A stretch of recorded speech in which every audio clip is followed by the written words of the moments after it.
Kisah ini diambil dari cerita seorang sahabat, kisah nyata yang terjadi di kehidupan kita. Kita simak kisahnya. Aku tidak pernah pandai menjelaskan perasaanku. Setiap kali pulang larut, yang kulihat hanya wajah kecewanya. Dan setiap kali ia bertanya kenapa aku berubah, aku hanya bisa diam. Bukan karena aku tidak peduli, tapi karena aku takut, kalau aku ikut bicara, semuanya justru akan semakin terluka.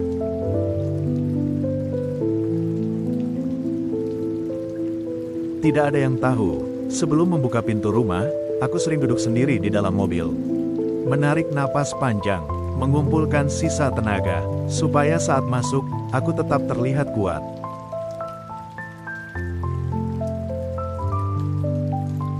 Ia bilang aku terlalu sibuk. Ia bilang aku tidak pernah ada. Padahal setiap lembur yang kuambil, adalah cara paling sederhana yang kupahami untuk mencintainya.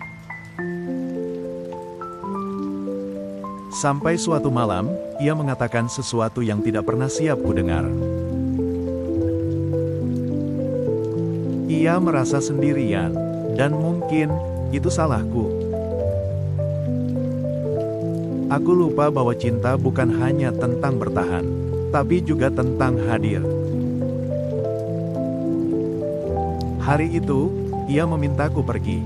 Tidak ada teriakan, tidak ada air mata di depanku. Hanya suara yang pelan, tapi cukup untuk membuat dadaku sesak. Aku tidak membantah, bukan karena aku setuju, tapi karena aku lelah menjadi orang yang selalu salah.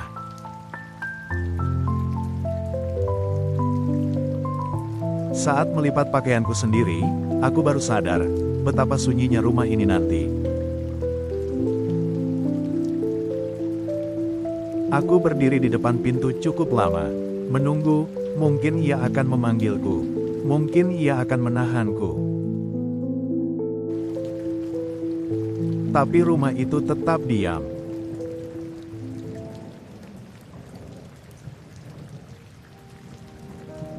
Dan akhirnya, aku melangkah keluar. Anehnya, tidak ada rasa marah, hanya kosong.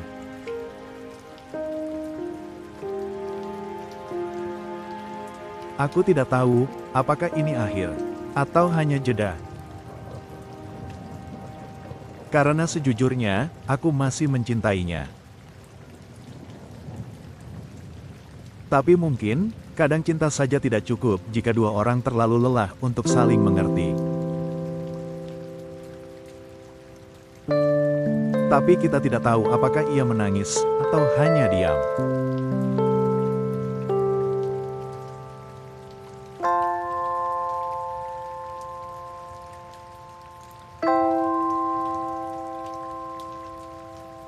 Ika suatu hari ia memanggilku kembali, aku tidak tahu.